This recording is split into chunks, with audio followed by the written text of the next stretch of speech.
আসসালামু আলাইকুম প্রিয় দর্শক, আইসিটি কেয়ারের আজকের আর একটা নতুন ভিডিওতে আপনাদের সবাইকে স্বাগতম। আজকের ভিডিওতে আমরা যে টপিকস আলোচনা করব সেই টপিকসটা আমরা লাস্ট ক্লাসেও বলেছিলাম যে ডি মর্গানের দুই চলকের উপপাদ্যটা কীভাবে করতে হয়। আজকে সেমভাবে ডি মর্গানের আরেকটা উপপাদ্য রয়েছে যেটা হচ্ছে তিন চলকের উপপাদ্য। যখন দুইয়ের জায়গায় তিনটি চলক নিয়ে কাজ করতে হবে তখন আমরা কীভাবে করব, তো সেই টপিকসটা আমরা একটু আলোচনা করে দেব।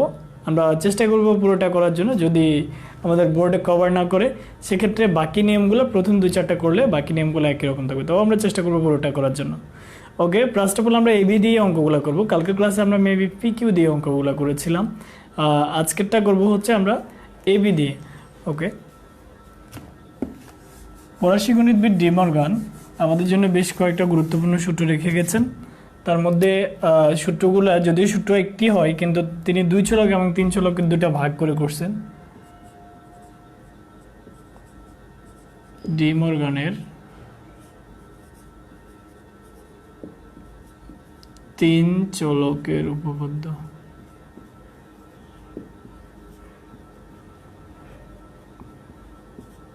একটু খেয়াল করেন, ফার্স্ট অফ অল আমরা যে সূত্রটা লিখব সেটা হচ্ছে a plus B plus C whole bar equal A bar into B bar into C bar. আবার দুই নম্বর যে ফর্মুলাটা সেটা হচ্ছে A into B into C whole bar equal A bar plus B bar plus C বার।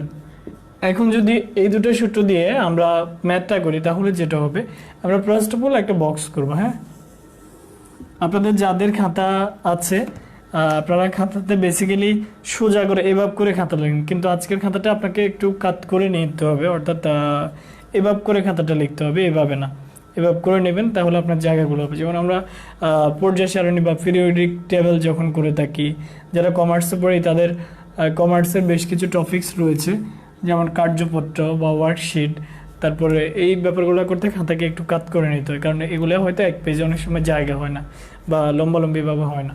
তো এক্ষেত্রে আমরা যেটা করব, ফার্স্ট অফ অল দেখবো আমরা ভ্যারিয়েবল কোনটা। এখানে ভ্যারিয়েবল হচ্ছে তিনটা, তাহলে আমরা তিনটা ভ্যারিয়েবল লিখবো, এ বি তারপরে হচ্ছে সি, এ বি সি। এখন দেখতে পাচ্ছি এর সাথে মিলে আরও তিনটা ব্যাপার আছে, একটা এ বার, একটা বি বার, একটা সি বার। তাহলে একটা এ লিখলে আমরা এখান থেকে একটা এ বার লিখতে পারি, একটা বি বার লিখতে পারি, একটা সি বার লিখতে পারি। অনেকে মনে করে যে আমি এ বি সি লিখলাম তারপরে A plus B plus C লিখে দেবো, এরপরে A plus B plus C whole bar. আমি ক্লিয়ার করে দিই আপনাদেরকে, এই দুটা যে আমরা সমীকরণ দেখতে পাচ্ছি এই দুটো সমীকরণ হচ্ছে একটা পূর্ণাঙ্গ সমীকরণ। এখন এই সমীকরণটাকে যত ক্ষুদ্র অংশে বিভক্ত করা হয় আমরা সেই জিনিসটা এটা এখানে উপস্থাপন করব। এখন আমরা এ বসালাম, বি বসালাম, সি বসালাম, আবার সুন্দর করে সাজালে A bar B bar into C bar. এখন যদি আমরা এই লাইনে আসি তাহলে আমরা একবার লিখতে পারি A plus B plus C. এরপর আমরা যেটা করতে পারি A plus B plus C whole bar,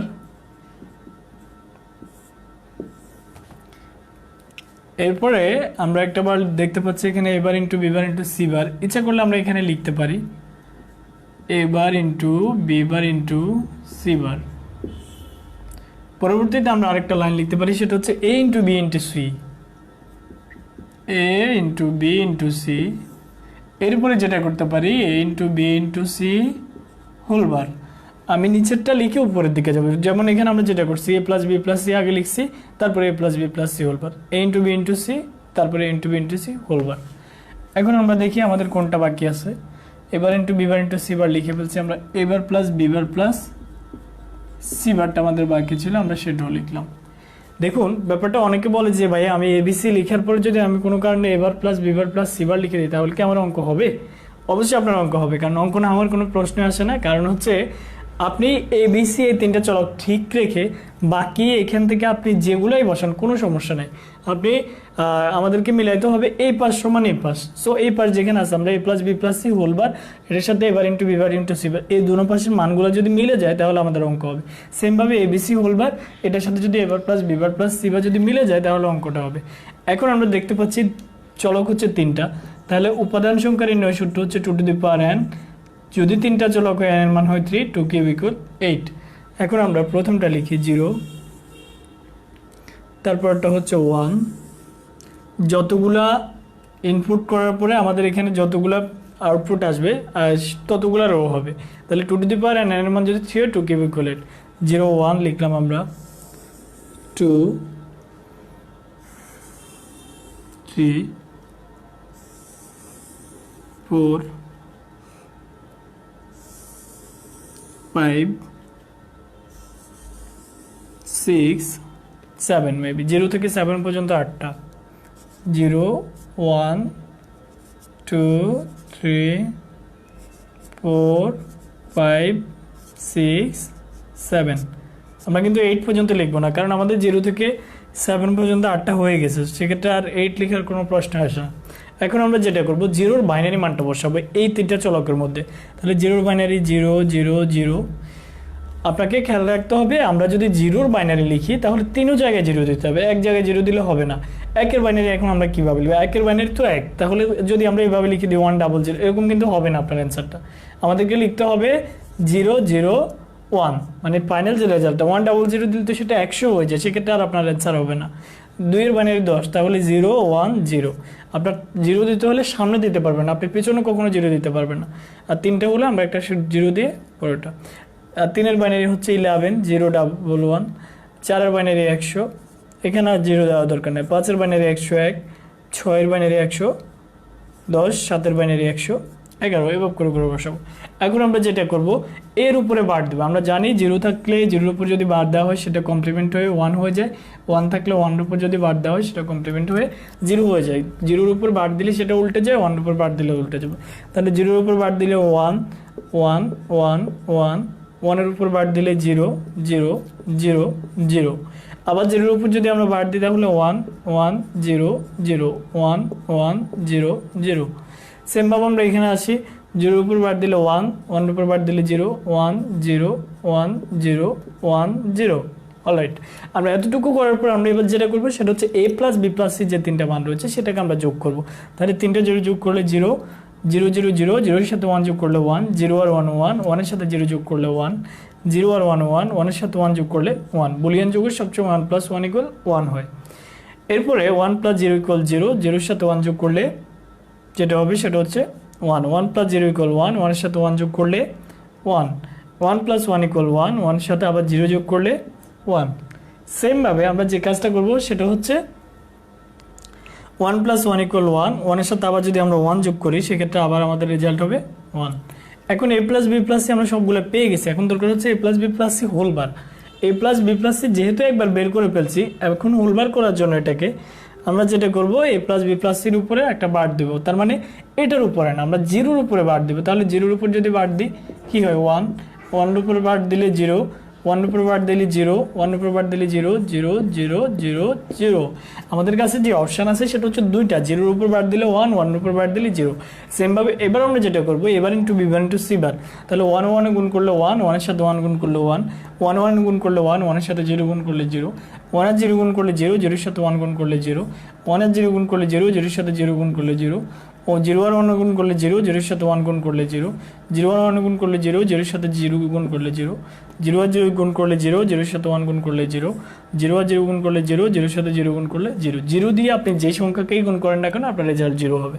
এখন এ বি সি আমরা 3টা গুণ করব, তাহলে এই 3টা, এই যে এ বি সি আমরা 3টা দেখতে পাচ্ছি, তাহলে 0 আর 0 0, 0-এর সাথে 0 গুণ করলে 0, 0 আর 0 0, 0-এর সাথে 1 গুণ করলে 1, 0 আর 1 1, 0 আর 1 গুণ করলে 0, 0-এর সাথে 1 গুণ করলে আবার 0, 0 আর 1 গুণ করলে 0, 0-এর সাথে 1 গুণ করলে 0, 1 আর 0 গুণ করলে 0, 0-এর সাথে 0 গুণ করলে 0, 1 আর 0 গুণ করলে 0, 0-এর সাথে 1 গুণ করলে 0, 1 1 গুণ করলে 1, 1-এর সাথে 0 গুণ করলে 0, 1 1 গুণ করলে 1, 1-এর সাথে 1 গুণ করলে 1।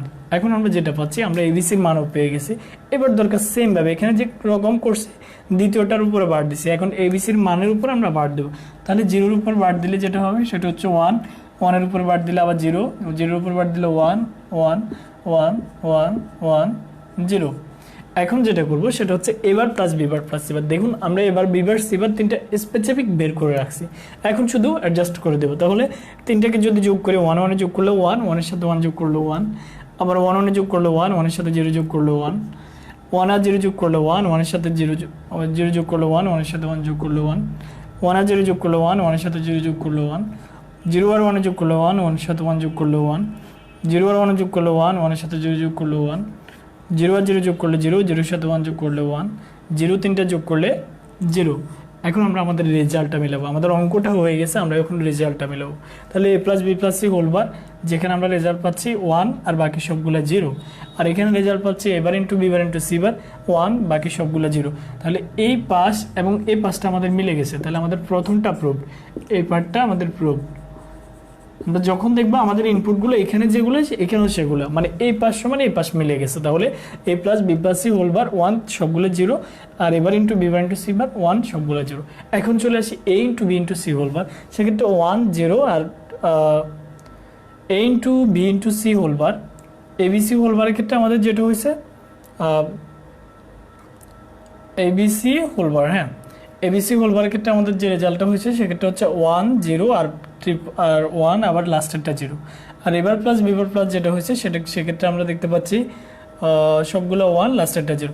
এই জায়গায় আমাদের একটা ভুল আছে, দেখুন a into B into C whole bar, আমাদের a into B into C whole বারের ক্ষেত্রে দেখুন এখানে একটা ভুল হয়েছে, সেটা হচ্ছে আমরা ABC into B into c পাইছি, 0 উপর বার দিলে 1, 1 উপর বার দিলে 0, 0গুলো 1, তাহলে এখানে ভুল হয়েছে, আমাদের এবিসি গুণের মধ্যে ভুল হয়েছে। 0 আর 0 গুণ করলে 0, 0 সাথে 1 গুণ করলে 0, দেখুন এখানে কিন্তু 0 হবে, 0 আর 0 গুণ করলে 0, 0 সাথে 1 গুণ করলে 0। এই যে ভুলটা কিন্তু আপনি কারেকশন করতে পারবেন, আপনি যখন ক্যালকুলেশন করতে যাবেন তখন আপনার অটোমেটিকলি ভুলটা কারেকশন হয়ে যাবে। তাহলে 0 এখানে 0-র উপর বার দিলে সেটা হয়ে যাবে 1। তাহলে আমাদের রেজাল্টটা এবিসি, একটা হচ্ছে এবিসি আর ABC whole bar, ABC whole bar সবগুলো 1, লাস্টেরটা 0, এটা সমান পাবো হচ্ছে এবার প্লাস বিবার প্লাস সিবার সবগুলো 1, লাস্টেরটা 0। তাহলে আমাদের এটা সমান এটা মিলে গেছে। ওকে, অলরাইট। তো আমরা কখন বুঝবো আমাদের অঙ্কটা হয়েছে? এই দুই পার্ট যখন মিলবে, এই দুটি পার্ট যখন মিলবে। যেমন আমার অঙ্কটা কিন্তু একটা সময় এই জায়গায় ভুল হওয়ার কারণে আমি শুদ্ধতা যাচাই করতে পারতেছি না। এখন কিন্তু আমি ক্লিয়ার যে আমি এই অঙ্কে নাম্বার পাবো, এবং আমি পরীক্ষা দিয়ে এসেও বলতে পারবো যে অঙ্কে আমি 5-এ কত পাবো বা 5-এ 5 পাবো, কারণ এটা কাটার কোনো স্কোপ নাই। আইসিটি পুরো সাবজেক্টটাই এরকম, আপনি লজিক গেট বলেন, সি প্রোগ্রামিং বলেন, বেসিক্যালি যে মূল যে 3 চ্যাপ্টার 3, 4, 5 এই 3টা অধ্যায়ের ম্যাথগুলো এরকম, আপনি দিলে আপনিই বলতে পারবেন পরীক্ষা দিয়ে আসে আপনি কত পাবেন। সো আপনাদেরকে সাজেস্ট করবো, যদি ভিডিওটি ভালো লাগে থাকে সবাই করবেন, আমার চ্যানেল সাবস্ক্রাইব করবেন, ফেসবুকের ভিডিওগুলো অবশ্যই শেয়ার করবেন। এগুলো আপনাদের সুবিধার্থে করা, আমাদের একটা কন্টেন্ট ক্রিয়েট করতে আসলে কষ্ট হয়, তারপরে আমরা চেষ্টা করি স্টুডেন্টদের সুবিধার্থে প্রতিদিন আপডেট দেওয়ার জন্য, যেন আপনারা অন্তত পড়াশোনার সাথে থাকেন। ধন্যবাদ সবাইকে, ভালো থাকবেন সবাই।